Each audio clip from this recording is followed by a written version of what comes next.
से मर जाएंगे। पाकिस्तान में इस तरह की सूरत हाल का सामना ना करना पड़े आने वाले दिनों में आप क्या समझते हैं कि क्या करने की जरूरत है, कैसी हिकमत अमली बनाने की जरूरत है? पूरी दुनिया में भीख मांगकर गुजारा करने वाले मुल्क पाकिस्तान की पाक मीडिया ने आखिरकार मान ही लिया है कि पाकिस्तान एक भिखारी मुल्क है। एक रिपोर्ट के मुताबिक पाकिस्तान में जितने लोग कोरोना से नहीं मरे उससे ज़्यादा लोग अब भूख से मर रहे हैं। खुद को भिखारी मुल्क कहलाने में फ़र्क महसूस करने वाले पाकिस्तान का पाक मीडिया अपने इस हाल पर कैसे रोता है ये खुद ही देख लीजिए आप। रिपोर्ट सारी ऑक्सफैम की सामने आई है और जिसमें ये सारा कुछ बताया गया है, इसके बारे में आपका क्या तज्जिया है, आपकी क्या राय है? एक तो ये कि भूख आज लोगों के लिए खतरनाक नहीं है, भूख तो है इसलिए कि आपके जितने भी माजी के निज़ाम हैं उन तमाम के अंदर भूख ही एक बुनियादी अंसर है। चाहे गुलामाना दौर था, कबायली दौर था, जागीरदारी थी, सरमायादारी थी, उन सब की बाई प्रोडक्ट्स भूख है। और यहाँ पर भूख से हज़ारों लाखों करोड़ों इंसान जो हैं इससे मुतासर होते रहे और हर घर का जो भी एक आमदनी की एक सतह से कम आमदनी थी वो लोग जो हैं भूख का शिकार होते रहे हैं। पाकिस्तान में भी हम आज़ादोशुमार कुछ भी कहें लेकिन फिर भी आधी से ज़्यादा आबादी हमारी गुर्बत का शिकार है। हिंदुस्तान की आधी से भी ज़्यादा बहुत बड़ी आबादी जो है गुर्बत का शिकार है। वहाँ पर भी लोग जो हैं गुर्बत की लाइन से नीचे रहते हैं। अब इस सूरत हाल के अंदर हमारे पास क्या ऑप्शन है? जाहिर है कि हमने बीमारी से भी बचना है और हमने भूख से भी बचना है।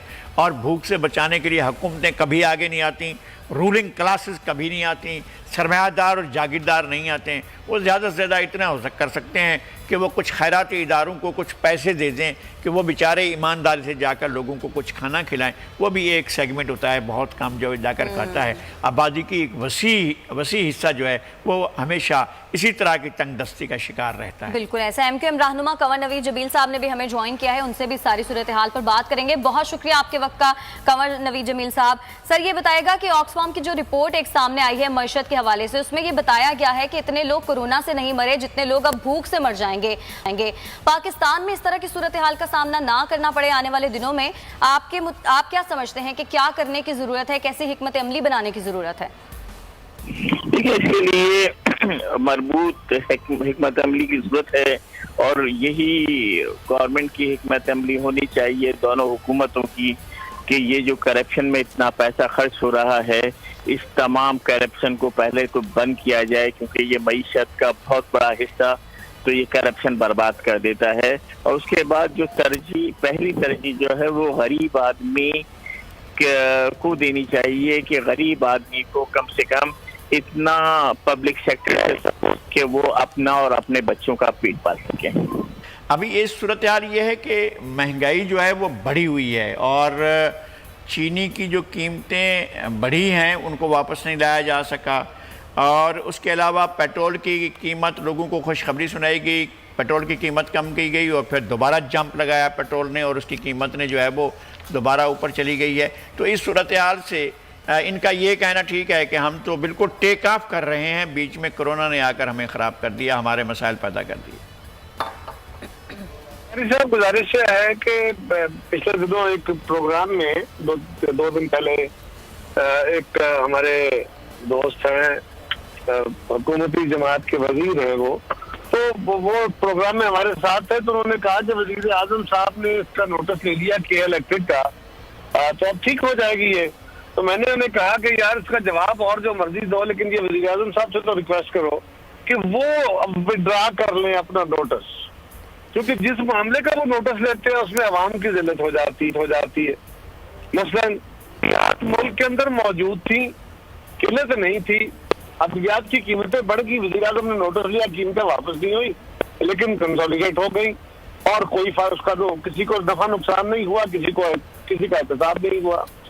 फिर आटे का बहरान आया, गंदम मुल्क में मौजूद थी, आटे की कीमतें चढ़ गई, वापस नहीं आई, हुकूमत सारी नारे लगाती रही, वापस नहीं आई।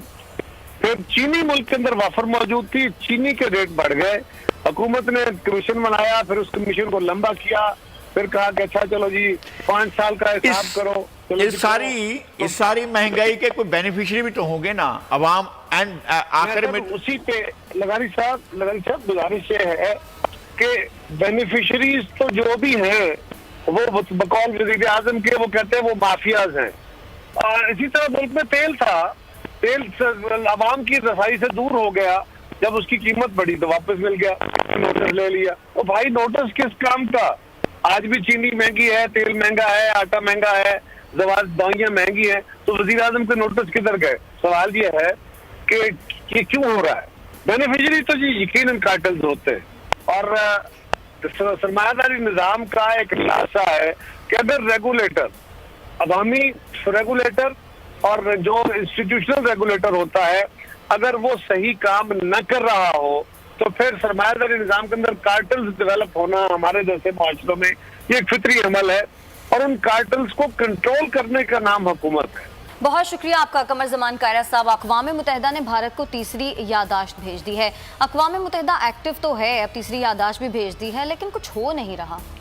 नहीं, यादाश्त भेजना क्या होता है? हम आपको मेमोरेंडम भेजते हैं, हम आपसे गुजारिश करते हैं, इल्तमास करते हैं, दस्त बस्ता फरियाद करते हैं, आप मेहरबानी करें, रहम करें। भाई ये क्या है?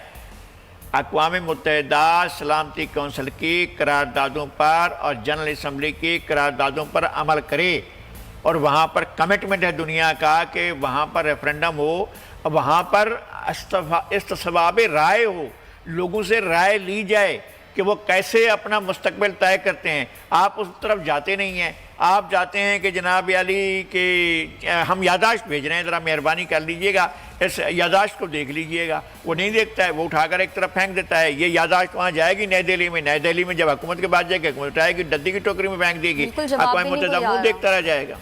वही अक़वाम मुत्तहिदा ने यही कहा है कि बहुत अफसोसनाक बात है कि किसी यादाश्त का जवाब भी नहीं दिया भारत ने। नहीं तो नहीं लिखता है ना, वो तो इसको खातर में नहीं लाता है, वो अक़वाम मुत्तहिदा को कुछ समझता ही नहीं है। जब तक अक़वाम मुत्तहिदा असर्ट नहीं करेगा, और फिर ये कि जो दुनिया की बड़ी ताकतें हैं वो असर्ट नहीं करेंगी। अमेरिका को आगे आना होगा, बरतानिया को आगे आना होगा, फ्रांस को आगे आना होगा, और उसके अलावा बीजिंग को और मास्को को आगे आना होगा, रूस और चीन को आगे आना होगा। इस मसले के मुस्तकिल हल के लिए कोई ना कोई रास्ता निकालना होगा। दुनिया को अमन की ज़रूरत है, दुनिया को आगे बढ़ने की ज़रूरत है। हम यहाँ पर छोटी छोटी ये चपकलिशें लेकर बैठे हुए हैं। ये कश्मीर का मसला तो छोटा नहीं है, लेकिन और बहुत से मसाइल हैं जिनके ऊपर बैठकर अक़वाम मुत्तहिदा के बड़े बड़े लोग बैठकर दिमाग खपा रहे होते हैं। भाई इस मसले को तो हल करो ना, आपके सामने रखा हुआ है कश्मीर का मसला। खामोश क्यों है लगारी साहब? इनके क्या इंटरेस्ट का मसला है? उनका ख्याल ये है कि हम इन्वेस्टमेंट करेंगे, हमारी एक ओपन मार्केट है, इंडिया के एक बड़ी मार्केट है। उनका ख्याल है कि 80 करोड़ की मार्केट है, हमारे यहाँ लोग खरीदते हैं, हमारा माल जाता है, इंडिया में बिक जाता है, हमारी एक्सपोर्ट बढ़ती है।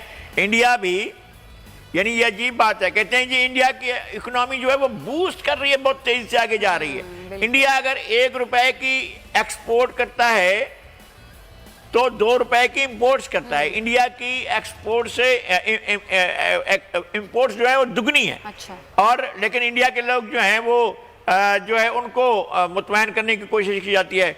मेरे ख्याल में कि अब वक्त आ गया है मोदी की सफाकी और बेरहमी पर आलमी बिरादरी जो है वो नोटिस ले, और इस सिलसिले को बंद होना चाहिए। कश्मीर के साथ बहुत ज़्यादतियाँ हो चुकी हैं, कश्मीर की कई नस्लें इसमें चली गई हैं, लेकिन क्या कश्मीरियों ने समझौता किया? क्या सरेंडर किया? क्या उन्होंने कहा कि जी हमने मान लिया इंडिया को? जब भी आपने इलेक्शन कराया लोगों ने कहा बाइकाट।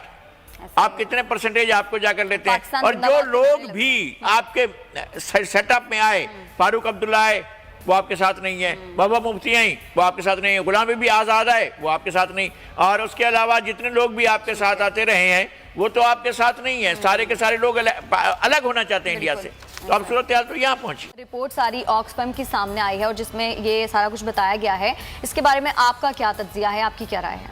एक तो ये कि भूख आज लोगों के लिए खतरनाक नहीं है, भूख तो है, इसलिए कि आपके जितने भी माजी के निज़ाम हैं उन तमाम के अंदर भूख ही एक बुनियादी अंसर है। चाहे गुलामाना दौर था, कबायली दौर था, जागीरदारी थी, सरमायादारी थी, उन सब की बाई प्रोडक्ट्स भूख है। और यहाँ पर भूख से हज़ारों लाखों करोड़ों इंसान जो हैं इससे मुतासर होते रहे हैं, और हर घर का जो भी एक आमदनी की एक सतह से कम आमदनी थी वो लोग जो हैं भूख का शिकार होते रहे हैं। पाकिस्तान में भी हम आज़ादुशुमार कुछ भी कहें, लेकिन फिर भी आधी से ज़्यादा आबादी हमारी गुर्बत का शिकार है। हिंदुस्तान की आधी से भी ज़्यादा बहुत बड़ी आबादी जो है गुर्बत का शिकार है। वहाँ पर भी लोग जो हैं गुर्बत की लाइन से नीचे रहते हैं। अब इस सूरत हाल के अंदर हमारे पास क्या ऑप्शन है? जाहिर है कि हमने बीमारी से भी बचना है, और हमने भूख से भी बचना है।